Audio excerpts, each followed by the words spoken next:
এক সময়ের ক্যাসিনো কাণ্ডে আলোচিত ইসমাইল হোসেন সম্রাট এখন পলাতক। অভিযোগ আছে, ক্যাসিনো কাণ্ডে গ্রেফতারের পর সাবেক স্বরাষ্ট্রমন্ত্রী আসাদুজ্জামান খান কামাল এবং আওয়ামী লীগ নেতা শেখ সেলিমের প্রভাবে কারাগার থেকে জামিন পেয়ে বিদেশে চিকিৎসা করাতে যান সাবেক এই যুবলীগ নেতা। সবশেষ বৈষম্য বিরোধী ছাত্র আন্দোলনে ছাত্র জনতাকে প্রতিহত করতে সরব ভূমিকা ছিল তার। মুহিম মিজানের প্রতিবেদন। ঢাকা মহানগর দক্ষিণ যুবলীগের সভাপতির দায়িত্বে ছিলেন ইসমাইল হোসেন চৌধুরী সম্রাট। এই পদে থেকে একসময় যুবলীগ সভাপতি ওমর ফারুক চৌধুরী, শেখ সেলিম ও সাবেক স্বরাষ্ট্রমন্ত্রী আসাদুজ্জামান খান কামালের ছত্রছায়ায় অবৈধ ক্যাসিনো, চাঁদাবাজি ও টেন্ডারবাজিতে ছিল সম্রাটের একচ্ছত্র প্রভাব।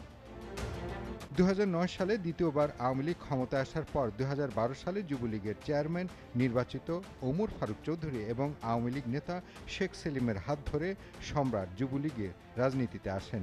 সেই বছরই ঢাকা মহানগর দক্ষিণ যুবলীগের সভাপতি নির্বাচিত হয় সম্রাট।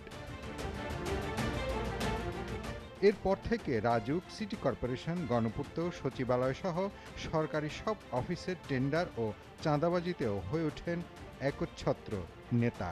ঠিকাদার জি কে শামীমকে প্রচ্ছন্ন সহযোগিতা করে একচেটিয়া ঠিকাদারি নিয়ন্ত্রণ করার অভিযোগও আছে তার বিরুদ্ধে।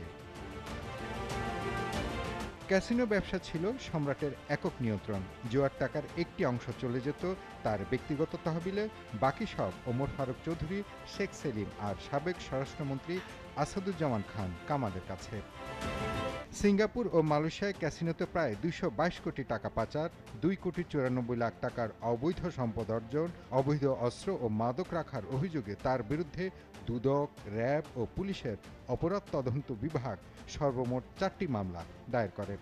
2019 সালের অক্টোবরে গ্রেফতারের পর প্রায় 32 মাস জেল খেটে 2022 সালের 11 মে 4 মামলায় জামিন পায় সম্রাট।